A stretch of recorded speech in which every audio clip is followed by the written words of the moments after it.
Bien, vamos a continuar con el avance de nuestra asignatura. Estamos llevando lo que corresponde a geomorfología de una cuenca hidrográfica. Vamos a recordar algunos aspectos claves. Bien, en ese sentido, había mencionado y voy a mencionar varias veces, por favor, de que no olvidemos este esquema.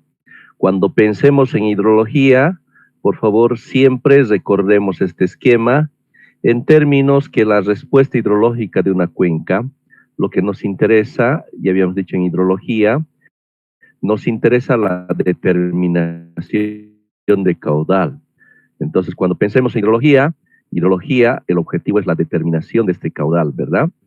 Ya habíamos dicho que con este caudal vamos a diseñar nuestras diferentes obras civiles, un puente, una presa, etcétera, ¿verdad? Entonces, para determinar este caudal máximo, esta magnitud de este caudal máximo, depende de dos características, habíamos mencionado, ¿verdad? Uno, las características hidrogeomorfológicas de una cuenca, y dos, las características de la precipitación. En base a las características de estos dos factores es que se da esta respuesta, ¿no?, hidrológica. Bien, entonces estamos viendo lo que corresponde a geomorfológica. Y en ese sentido habíamos mencionado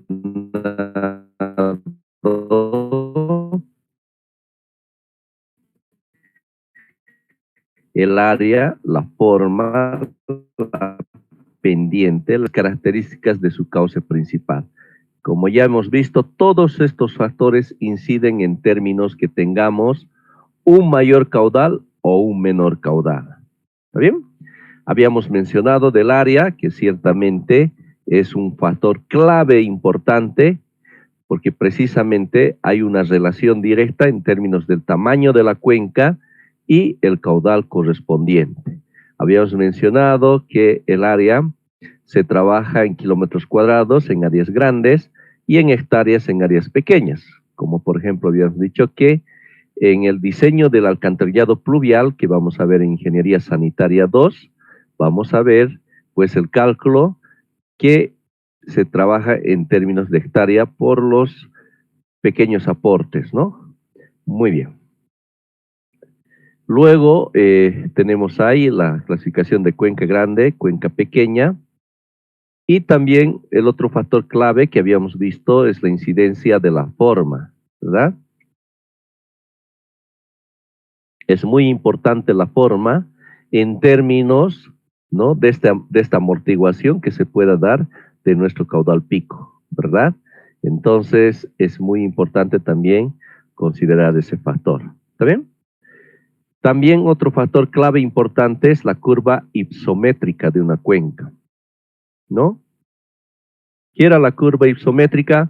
Pues precisamente la representación, ¿no?, de las alturas, y para eso habíamos seguido un procedimiento que primero teníamos que encontrar las diferentes elevaciones de nuestra cuenca y las áreas que se encuentran entre esas respectivas cotas, ¿verdad? Determinamos el área acumulada y luego procedíamos a graficar el área acumulada versus, ¿no?, sus respectivas elevaciones, ¿no? De esa forma mencionábamos que podríamos clasificar en base a la forma que tendría la cuenca en términos de que sea una cuenca geológicamente joven, madura, o bien una cuenca del valle o planicie, que es este caso 3, ¿verdad? Esto que estaría en una situación de equilibrio, y esto pues desequilibrio que se encontraría en las partes altas, que serían las cuencas de montaña, transición y planicie, ¿verdad? Como habíamos mencionado. Bien, también es importante señalar que hay una relación con la elevación media de la cuenca, ¿de acuerdo? Eso vamos a ver lo siguiente, que a medida que tengamos mayor elevación, pues precisamente la precipitación se va a incrementar, ¿ya? Eso es también algo que se observa bastante, ¿ya? Yo recuerdo precisamente cuando hacía actividades en el laboratorio de hidráulica, teníamos dos estaciones climatológicas ahí en la estación Taquiña, ¿verdad? Y teníamos que subir cada mes, ¿no?, a hacer los registros correspondientes, Y ciertamente recuerdo que había días donde aquí estaba totalmente soleado, como que al principio yo cometí esos errores, ¿verdad? Ese error de suponer que allá también iba a estar así súper soleado. El detalle es que cuando llegaba a las partes altas de la cordillera de Tunari, pues precisamente se podía ver este comportamiento, ¿no? De repente allá estaba lloviendo, hasta recuerdo que alguna vez nos agarró la granizada, bueno, de todo, ¿no? Entonces ciertamente hay esta relación directa, ¿no? Que a mayor altura se tiene mayores precipitaciones. ¿Está bien? Bueno, también la otra relación que existe es precisamente lo siguiente. Aquí una relación inversamente proporcional, ¿verdad? Que a mayor altura, pues sucede que la temperatura, ¿no es cierto?, va disminuyendo. Y es cierto, seguramente alguna vez los que hemos tenido oportunidad de subir a la cordillera Tunari, vamos a ver que a medida que vayamos subiendo, pues uno puede notar que estaría más frío, ¿no es cierto? En las partes altas se tendría más frío y precisamente eso es lo que estaría mostrando esta gráfica, ¿no? Y el otro aspecto es que a mayor altura, una relación directamente proporcional, pues precisamente tenemos mayores pendientes, ¿no? Lo que es el caso de las torrenteras. ¿Está bien? Bien, entonces habíamos hablado de la pendiente de la cuenca, que hemos también dicho que es un factor clave importante en el sentido de que a mayores pendientes hay mayor volumen, ¿no es cierto?, de escurrimiento. ¿Por qué? Porque precisamente por la pendiente no le permite tener lo que sería la infiltración natural, no le da tiempo, ¿no? Porque el agua recorre con más rapidez y no le da tiempo a infiltrarse, ¿verdad? Entonces, ese hecho hace que tengamos mayores volúmenes de escurrimiento, por ende, mayores caudales, ¿verdad? Entonces, ahí incide lo que corresponde a la pendiente de la cuenca. Y habíamos dicho que las pendientes se pueden clasificar de esta manera, ¿no? Observamos que cuando se tienen pendientes mayores a 50, recordemos esta palabra que se llama los muy escarpado, esta palabra de escarpado, ¿ya? Recuerdo yo alguna vez cuando había hecho algún estudio y por primera vez había visto esta palabra y sonaba medio raro, ¿no? Y primera vez había escuchado. Entonces ahora estamos viendo, escarpado está relacionado a estas pendientes altas. Bien, también el otro factor clave importante que habíamos visto son las características de la red de drenaje, ¿no? Bien, para ello habíamos visto los tipos de corriente, el caso cuando es una corriente perenne, intermitente y efímera. La perenne, habíamos dicho que es cuando el nivel freático está por encima del lecho del río, así que hay permanentes aportes de agua, ¿no es cierto? Por ello es que el agua escurriría todo el año, ¿no es cierto? No hay día que esté seco. Y es el caso, por ejemplo, del río Rocha. Siempre, siempre lo vamos a ver con agua porque se trata de aportes de agua subterránea. Y luego tenemos el intermitente, que el nivel freático estaría por encima o por debajo. Es por ello que en la época de lluvia vamos a ver que tenemos este aporte de agua subterránea y que en la época de estiaje estaría seco, ¿no?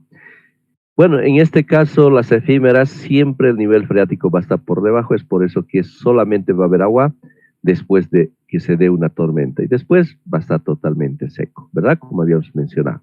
También habíamos hablado del orden de corriente, ¿no es cierto? Habíamos dicho que comenzamos con la parte alta, 1, 1, y si son iguales se incrementa el inmediato superior, 2, ¿verdad?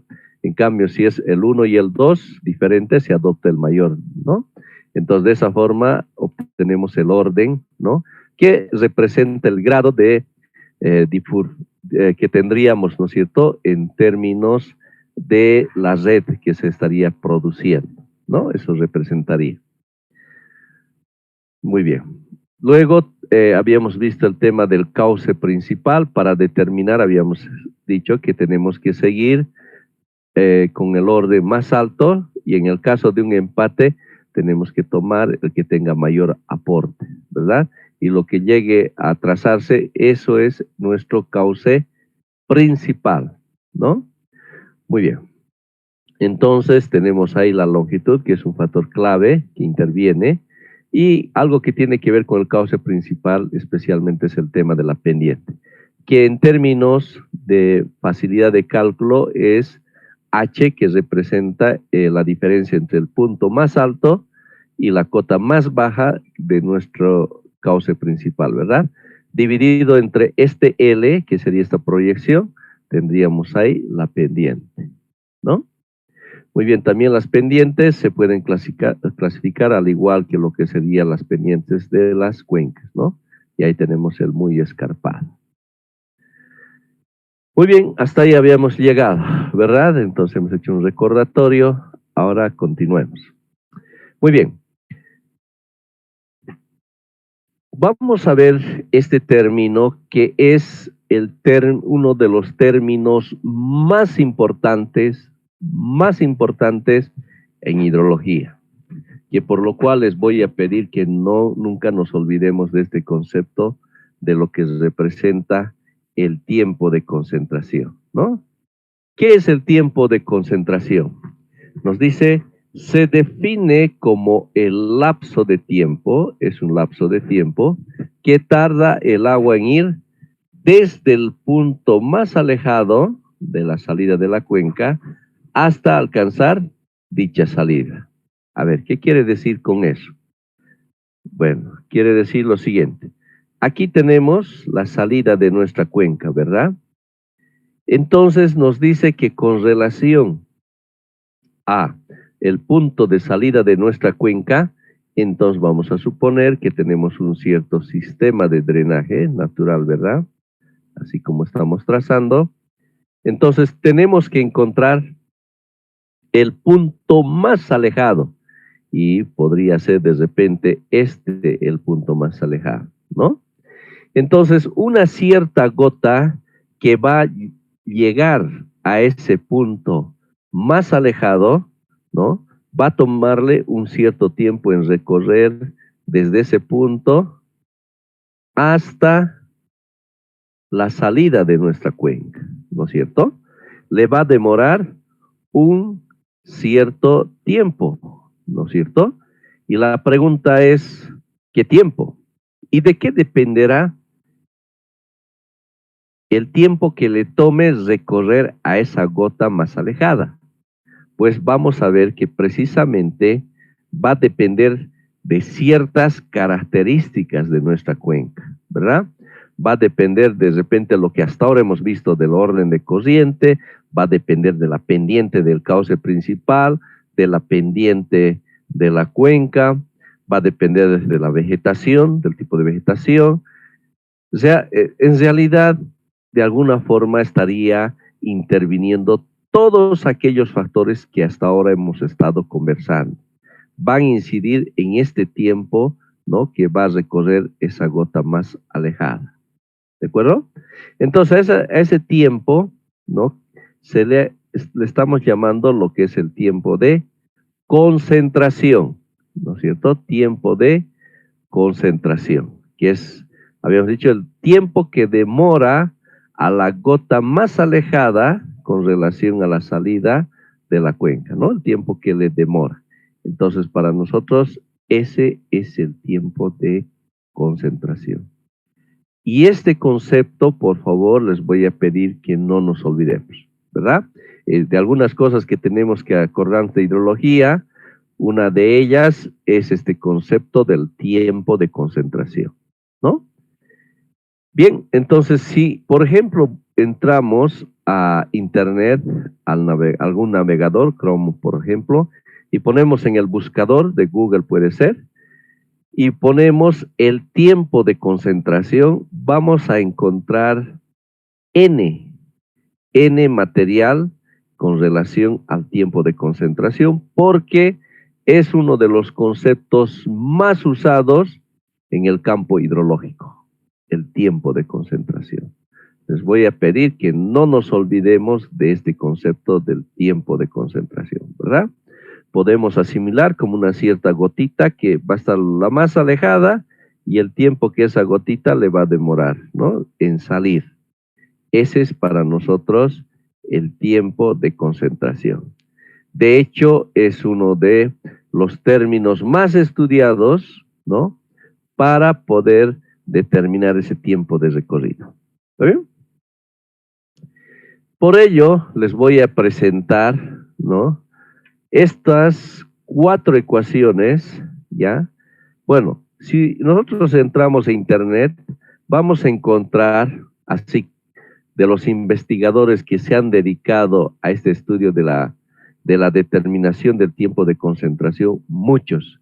Y de hecho, precisamente, muchos investigan como un aporte al conocimiento, un aporte a la ciencia, y también para sellar con broche de oro su aporte a la humanidad a través de una ecuación que generalmente se adopta el apellido, ¿no? O algo que el autor, el nombre que le esté dando a su descubrimiento, ¿no? Entonces, por ello que muchos se han dedicado a la investigación de cómo encontrar el tiempo de concentración en base a ciertos parámetros de características de una cuenca, ¿verdad? Entonces hemos visto varias características que inciden en términos de esa respuesta, ¿no?, de tiempo, y precisamente estos investigadores, después de haber estudiado varias cuencas, después seguramente de haber medido, seguramente han hecho algunas correlaciones entre lo que es la pendiente de una cuenca, el tiempo que le demora, fruto, ¿no?, de hecho, fruto de mucha investigación, muchas horas de trabajo, entonces han planteado estas ecuaciones que estamos viendo ahí, ¿no? Por ello, nuestro aplauso y reconocimiento a estos investigadores, ¿no? Muy bien, entonces cada cual desde el estudio que han realizado, entonces cada uno ha determinado la forma de encontrar el tiempo de concentración. ¿Está bien?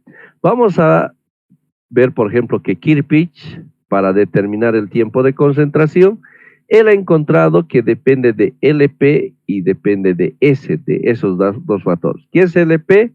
LP es la longitud del curso principal.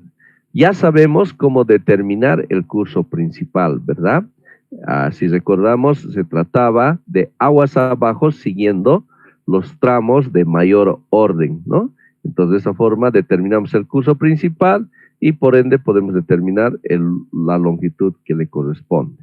Entonces, este señor Kirpich, este investigador, ha encontrado que este tiempo de concentración, él ha dicho que este tiempo de concentración va a depender, él ha encontrado que depende de LP y depende de S.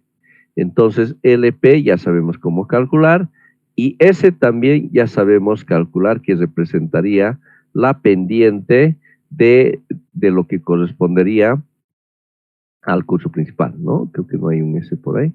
Ya, sería la pendiente del curso principal que se tendría, ¿no? Bien, entonces de esa forma tenemos a Kirpich. Pero Temes, que también ha hecho su respectivo estudio, ¿no? Es uno de los más usados, lo de Temes. Este señor ha encontrado y ha coincidido, ¿no?, en términos de LP y SP, ¿verdad? Solamente si observamos, la diferencia es con estos factores, ¿no?, que tendríamos ahí. Él ha encontrado de otra forma la ecuación, ¿ya? Pacini, por su parte, también ha hecho investigaciones, ¿no? Entonces también él ha encontrado otra ecuación para el tiempo de concentración.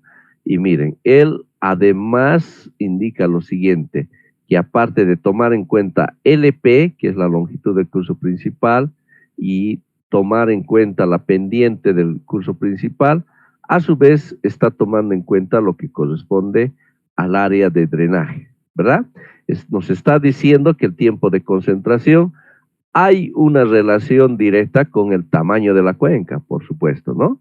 A mayor tamaño de la cuenca, pues vamos a tener mayor longitud, ¿verdad?, del curso principal. Eso es algo que podemos notarlo, ¿no es cierto? Por supuesto. Mayor área, vamos a tener mayor lo que va a corresponder a este recorrido. Por ende, nos está diciendo que el tiempo de concentración se va a incrementar. Por eso hay una relación directamente proporcional. LP, a mayor longitud, nos está diciendo que hay una relación directa, ¿verdad?, que se comprende. Pero nos está diciendo que hay una relación indirecta con lo que sería la pendiente del curso principal, ¿verdad? Eso con relación a Pacini. Y finalmente tenemos, estas son las 4 ecuaciones, porque vamos a encontrar varios estudios del tiempo de concentración, pero como siempre, en todo hay algunos que se destacan en términos del resultado que dan, ¿verdad? Por eso es que se destacan, y precisamente estas son las que estarían sobresaliendo, ¿no? Y tenemos Pizarro, que depende de L, depende de H, que no le hemos estado tomando en cuenta, que es la diferencia de cotas entre el punto más alto y el de estudio, ¿verdad? Si tenemos ahí nuestro curso principal, la cota más alta y la cota más baja. Entonces, reemplazando, entonces vamos a encontrar también un tiempo de concentración. Así que tenemos estas 4 ecuaciones destacadas que podemos usar, pero sin embargo, en la bibliografía podemos encontrar otras ecuaciones también, ¿de acuerdo? Entonces, cuando nosotros determinemos el tiempo de concentración, tenemos que ver la coherencia, ¿verdad?, de ese tiempo. Si está o no está adecuado, ¿no?, lo que estaríamos adoptando. ¿Está bien? Muy bien, entonces, por favor, un concepto clave. Cuando tengamos, entonces, que acordarnos de hidrología, entonces hemos dicho que depende de la precipitación y depende de las características hidrogeomorfológicas de una cuenca, ¿verdad? El segundo factor es este, ¿no? Depende de esos dos aspectos. Ahora, cuando consideremos lo que representa las características geomorfológicas de una cuenca, de forma resumida de todo lo que hemos hablado, pues precisamente es este tiempo de concentración, ¿verdad? Este tiempo de concentración que estamos viendo y por las ecuaciones respectivas, que depende de esos factores claves de incidencia, ¿no? Que hay que tomarlo en cuenta. ¿Está bien? Muy bien, entonces nos vamos de este tema, nos vamos a acordar entonces este concepto del tiempo de concentración. ¿Está bien? Muy bien, queridos estudiantes, hasta aquí, ¿alguna pregunta, alguna duda, inquietud, por favor? Adelante, pueden también plantearme por el chat, vamos a revisar el chat. Muy bien, si hay alguna consulta.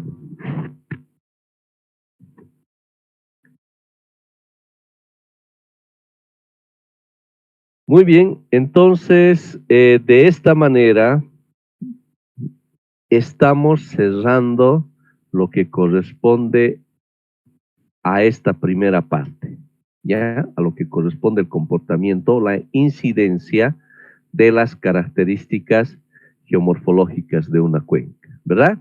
Que en términos resumidos, en resumen, es el tiempo de concentración, ¿verdad? Entonces, eso es lo que tenemos que tomar en cuenta. ¿Sí? Muy bien, ¿qué nos toca ahora? Nos toca ver lo que se refiere a la precipitación, ¿ya? Ahora nos vamos a enfocar al segundo factor que corresponde a la precipitación. Entonces, ¿qué es lo que vamos a ver ahí? Entonces, desde lo que se refiere, cómo medimos, ¿no es cierto?, cómo es que se provocan las lluvias, ¿no? Vamos a ver cómo es el comportamiento máximo, cómo lo caracterizamos en términos de uso para nuestra carrera, ese comportamiento máximo, ¿no? Y vamos a estar viendo todos esos detalles, queridos estudiantes. ¿Está bien? Muy bien. Entonces, como retroalimentación de esta parte que estamos terminando del capítulo 2, hemos hecho un resumen, ¿verdad? Entonces les voy a pedir, por favor, lo siguiente. Esto como práctica de lo que va a corresponder su participación en clases. En una hoja, ¿ya?, van a resumir todo lo que corresponde este capítulo 2. Todo lo que hayan entendido, no a detalles, sino las cosas que han comprendido, ¿ya? Entonces lo van a apuntar, el, el formato que ustedes prefieren usar en términos de poder resumir un tema. De repente alguien usa mapa mental, de repente alguien usa esquemas, de repente un resumen, ¿verdad? Pero entonces, por favor, traten de resumir este capítulo 2, ¿ya? Entonces, una vez que lo hayan hecho en sus hojitas, les sacan una fotografía, ¿ya? Y eso me lo envían por el Classroom, ¿ya? Me lo envían para el Classroom, ¿está bien? Entonces, en este momento vamos a crear la tarea correspondiente. A ver, vamos a ver. Un segundito. Entonces, aquí está. Entonces, en el Classroom, dentro de la cápita de prácticas, ¿no? Está como resumen, geomorfología de una cuenca, ¿ya? Entonces, por favor, ahí en ese acápite es donde van a colocar la fotografía del resumen que estén obteniendo. ¿Está bien? Bien, ¿alguna pregunta, por favor? ¿Algo que no esté claro? Creo que sí, ¿verdad? Muy bien, entonces, por favor, pueden proceder a hacer el resumen y nos estaríamos viendo la próxima clase. Les voy a dar 1 hora, por favor, para que puedan hacer esta práctica, ¿no? O este resumen. 1 hora, por favor, para que lo puedan colgar dentro del Classroom. ¿Está bien? Muy bien, queridos estudiantes. Eso es todo. Les agradezco por su atención y nos estaríamos viendo la próxima clase. Hay una consultita, por favor, dígame. ¿Solo una hoja? No, pueden lo que gusten, por favor, ¿ya? Les voy a pedir eso de que coloquen primero su apellido y luego su nombre, ¿ya? Porque de esa forma tengo el listado. Entonces, primero están los apellidos. En todo, por favor, siempre primero los apellidos, ¿ya? Me facilitan en gran manera cuando tengo que dar los puntajes respectivos. Primero apellidos y luego lo que corresponde al nombre, ¿ya? ¿Solo el capítulo 2? Sí, solamente el capítulo 2. Hay un pedido de que les pueda pasar las diapositivas con mucho gusto. Deme unos 3 minutos y les voy a pasar las diapositivas del capítulo 1 y capítulo 2. ¿De acuerdo? Muy bien. ¿Algo más tal vez?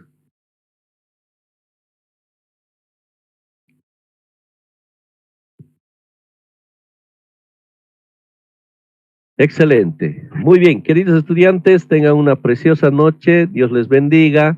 Cuídense y nos estamos viendo el día de mañana. Muy buenas noches, queridos estudiantes. Hasta luego, Inge. Hasta luego.